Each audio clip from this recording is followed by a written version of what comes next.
Human found an injured beast and saved T. Not knowing it was the pet of the Baroness, the forest knew something was wrong. Ryan Holt felt it in the unnatural silence, in the way the snow-laden branches held their breath. The storm had passed, but danger still lingered, hidden, waiting. Then he saw the blood. Crimson streaks slashed across the pristine white, leading him deeper into the trees toward a horror he couldn't have imagined.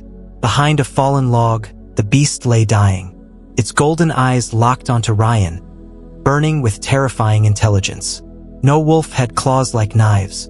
No wolf bled black. And no wolf looked at a man like it was pleading for help. Ryan reached out, his pulse hammering. He had no idea this act of mercy would drag him into a war, or that the woman hunting this creature would change everything. By the time he learned the truth, it would already be too late to run. Please wait. Before we start, tap that iCard button in the top right corner and smash that subscribe button. Right now, hit the notification bell so you're first in line when new stories land. Alright, let's dive into the story. Chapter 1. The morning sun cast a golden glow over the bustling streets of Eldermere, where the scent of freshly baked bread mingled with the salty tang of the nearby harbor. A young woman with fiery red hair and a determined glint in her eyes weaved through the crowd, her boots kicking up dust as she hurried toward the market square. "Out of the way unless you fancy being trampled," she called, though her grin took the edge off her words. A burly man carrying a crate of apples snorted. "Always in a rush, Rena. What's got your britches in a twist this time?" She skidded to a stop, tossing him a cheeky wink. "Wouldn't you like to know, Garrett? Maybe I've got a date with Destiny, or at least with a pint at the Rusty Anchor." Garrett shook his head, chuckling. "Destiny's got a funny way of finding you, girl. Just don't drag the rest of us into your mess again." Rena waved him off, already darting ahead. "No promises." The market square was alive with chatter, merchants haggling, and children darting between stalls. Rena's eyes locked onto a familiar figure leaning against a wooden post, his arms crossed and a smirk playing on his lips. "Took you long enough," Cale said, pushing off the post with his shoulder. "I was starting to think you'd gotten lost." She punched his arm lightly.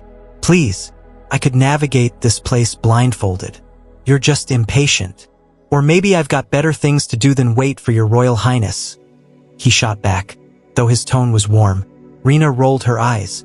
"Oh, spare me the dramatics. What's the job?"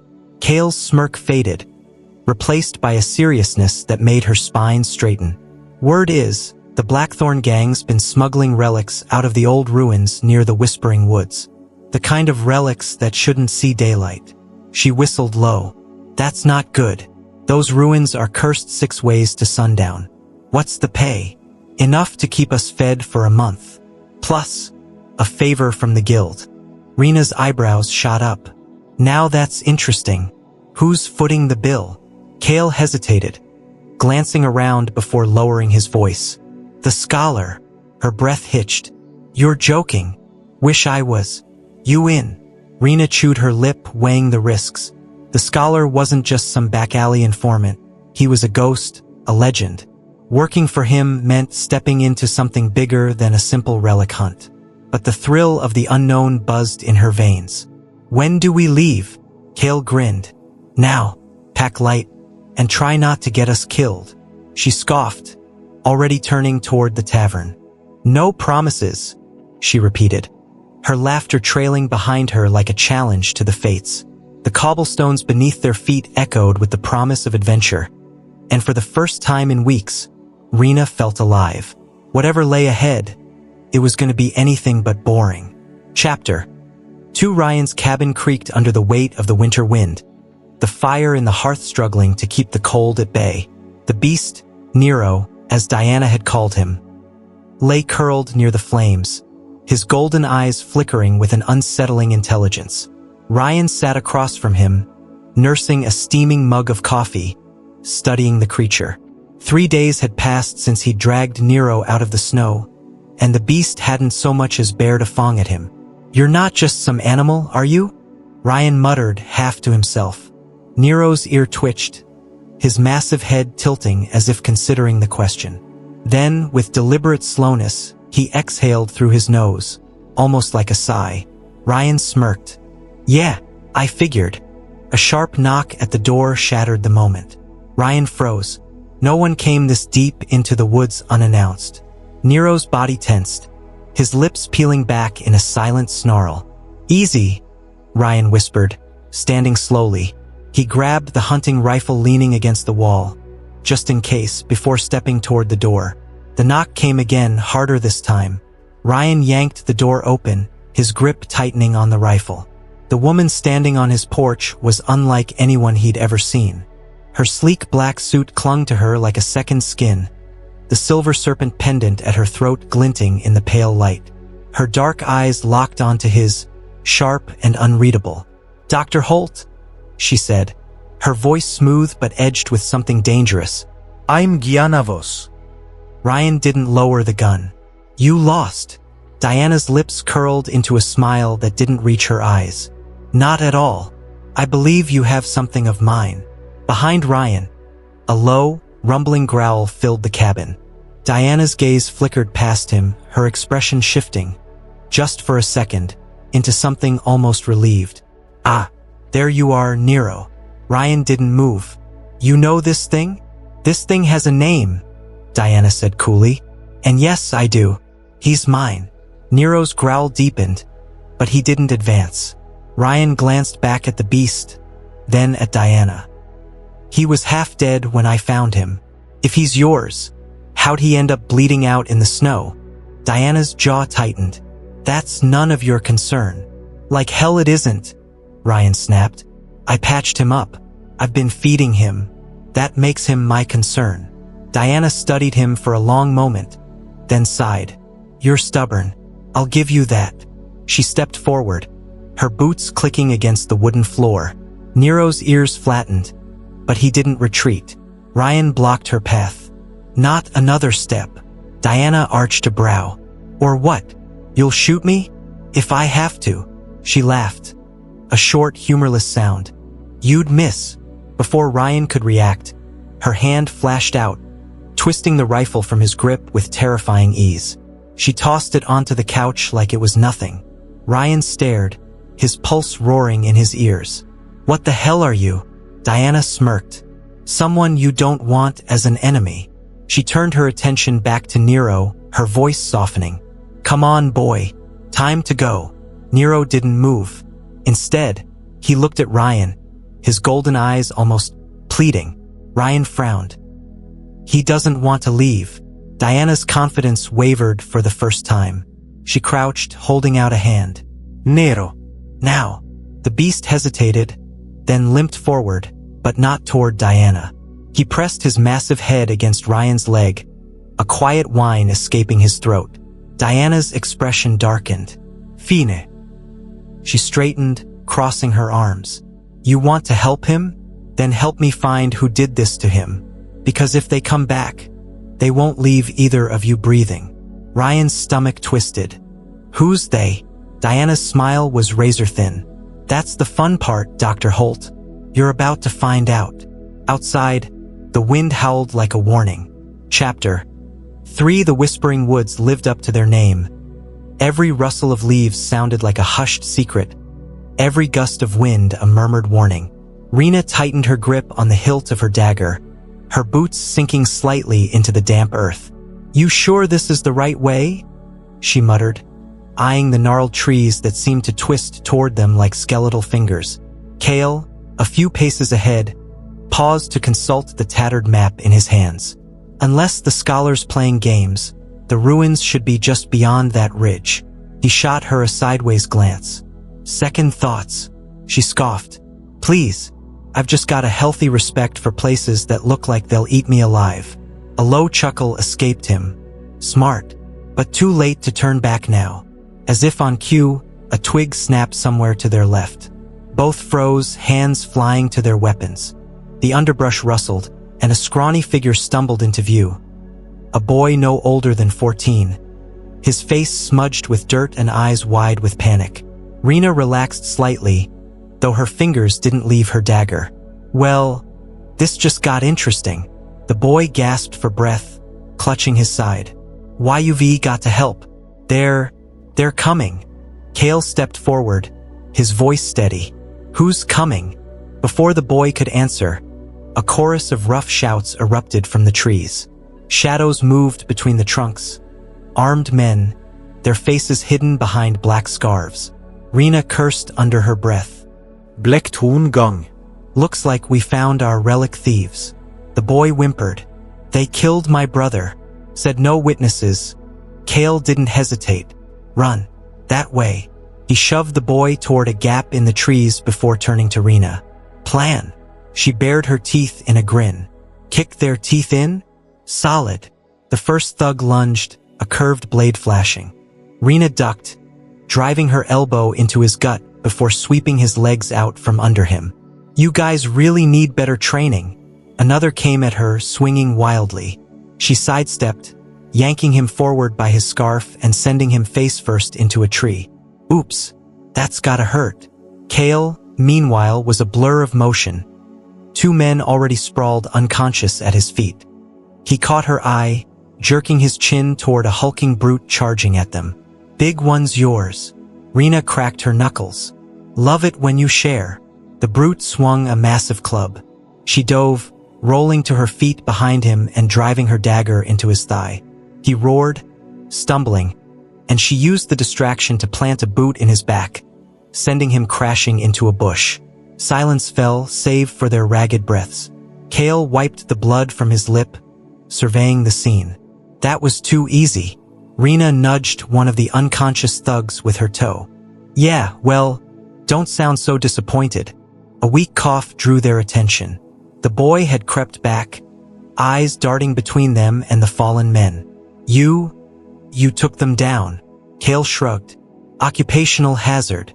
Rena knelt, softening her tone. What's your name, kid? T. Tobin. All right, Tobin. You said they killed your brother. Why? His voice trembled. We were just scavenging. Then we saw them. They had this thing, glowing like they freaked when they saw us. Kale and Rena exchanged a glance. The relic. Rena stood, offering Tobin a hand. Stick with us. We'll get you out of here. As they moved deeper into the woods, the air grew thicker, the whispers of the trees more insistent. Kale's jaw tightened. Something's not right. Rena felt it too. A prickle on her skin, like static before a storm. Then the ground trembled. Tobin gasped. What was that? A low, guttural growl echoed through the trees. Something moved in the shadows, something far worse than bandits. Rena swallowed hard. Yeah, we might need a new plan. Chapter. For the first light of dawn painted the sky in pale gold as Ryan loaded the last of his gear into Diana's sleek black SUV. Nero sat in the back seat, his massive frame taking up nearly the entire space, his golden eyes tracking every movement with eerie intelligence.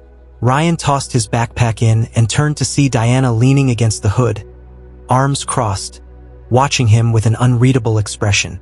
You sure you're ready for this, Dr. Holt? She asked, her voice smooth but edged with challenge. Ryan slammed the trunk shut harder than necessary. You mean, am I ready to follow a woman I just met into God knows what kind of trouble? No, intrigued. Diana smirked. Good, because if you freeze up when things get messy, I'm not saving you.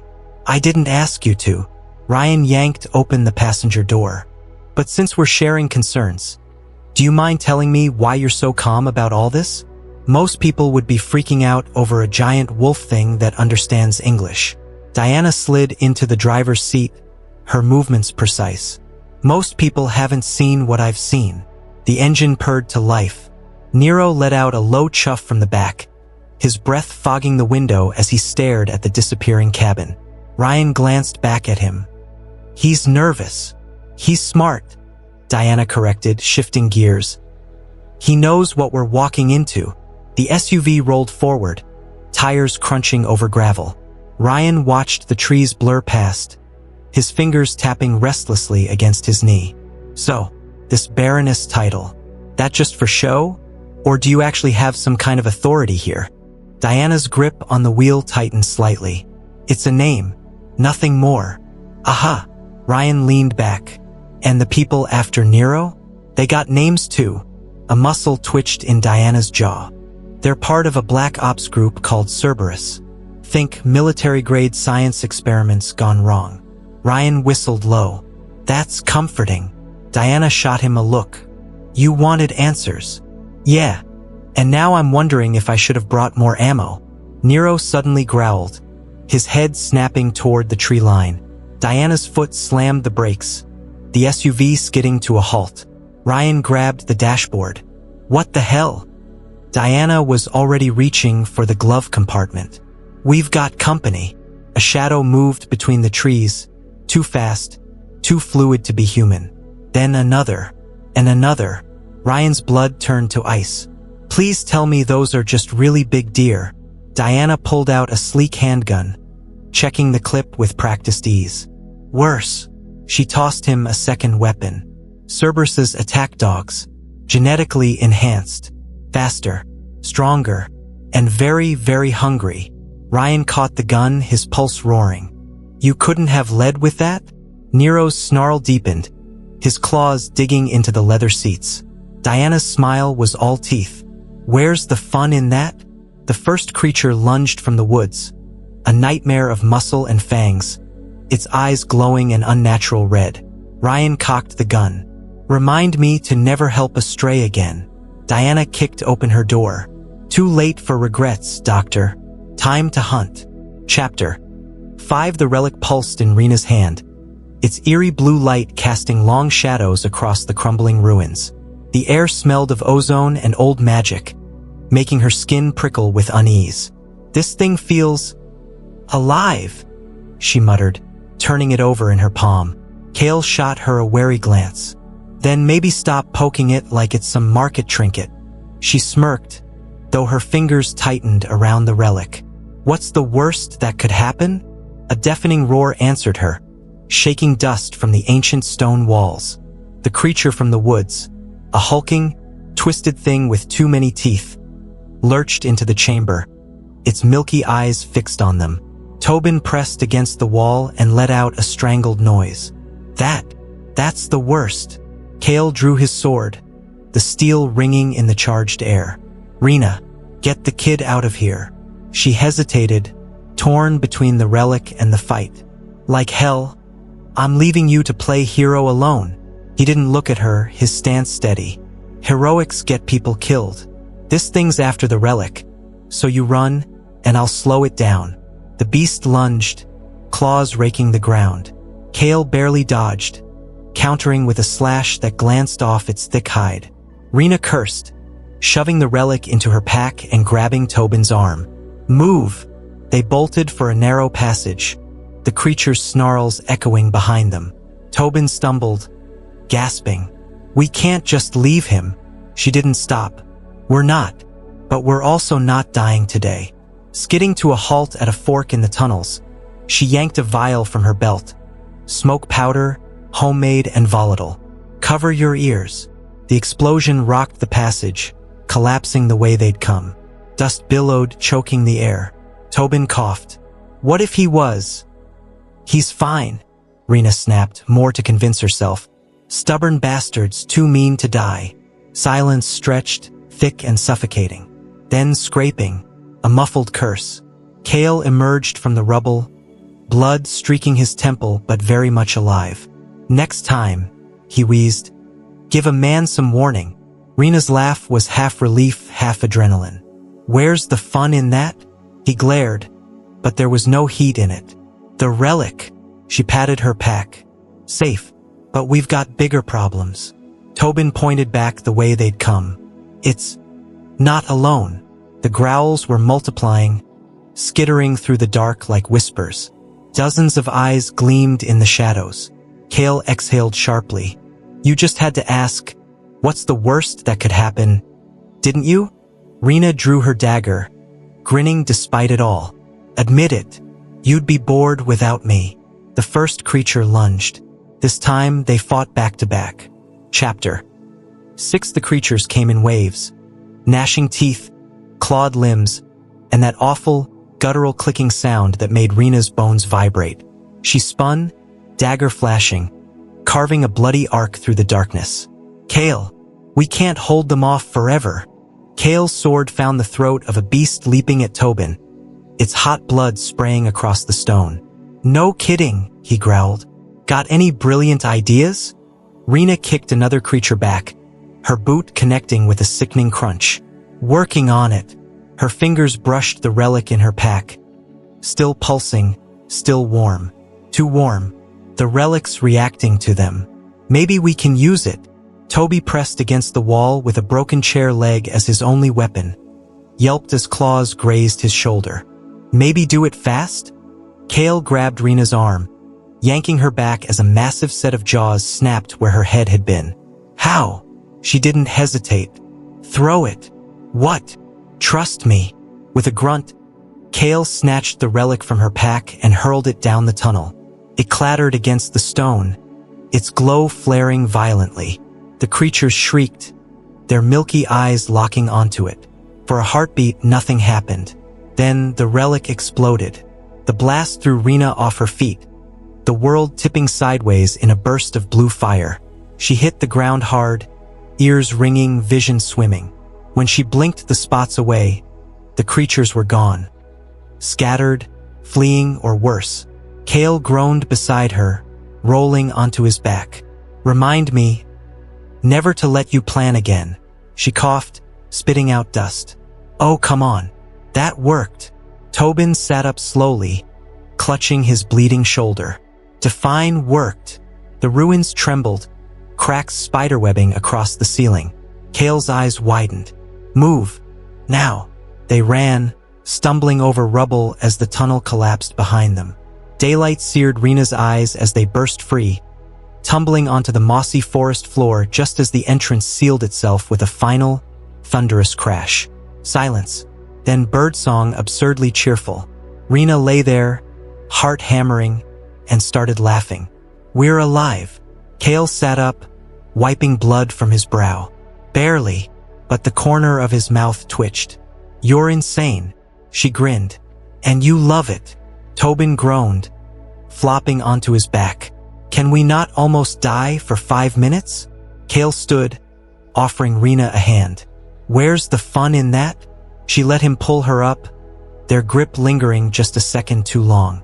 The relic was gone, the job botched, but they were alive, and the scholar's secrets could wait. For now, somewhere in the trees, a twig snapped. Rena's dagger was in her hand before she'd fully turned. You've got to be kidding me. A figure stepped into the clearing, hooded, silent. The scholar. Kale's sword was up in an instant. You. The scholar tilted his head. You're harder to kill than I expected. Rena bared her teeth. Try us. The story wasn't over yet. Chapter 7. The scholars had shifted slightly as he studied them, his face still hidden in shadow. The air between them crackled with tension, thick enough to choke on. Rena kept her dagger raised, her muscles coiled like a spring. You set us up, she spat. Those creatures. The relic. This was all some twisted game to you, wasn't it? The scholar's voice was calm, almost amused. A test, more accurately. Once you passed, mostly. Kale's grip on his sword didn't waver. We lost the relic. Nearly died. That's a pass to you. A dry chuckle escaped the hood. The relic was never the point. It was bait for them. He gestured toward the collapsed ruins. The beasts are drawn to its power. And now, thanks to you, an entire nest is gone.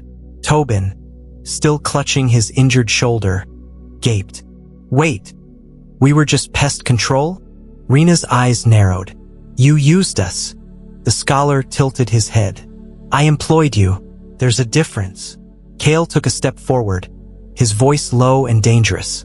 You could have told us the truth. And would you have taken the job if I had? Rena opened her mouth, then shut it. He had a point. The scholar sighed as if disappointed by their silence. You're resourceful, skilled, but predictable. He reached into his cloak and tossed a small, jingling pouch at their feet. Payment, as promised. Rena didn't move to pick it up. What's the catch? No catch, though. I do have another job. One with real stakes. Kale snorted. Not a chance. The scholar's tone sharpened. The Blackthorn gang wasn't acting alone. They serve a man named Varric. He's gathering relics, not to sell but to use. And if he succeeds, Eldermere burns. A cold knot formed in Rena's stomach. You're lying. Am I? The scholar finally pushed back his hood, revealing a face lined with scars and eyes that held no humor at all. Check the docs tonight. See for yourself.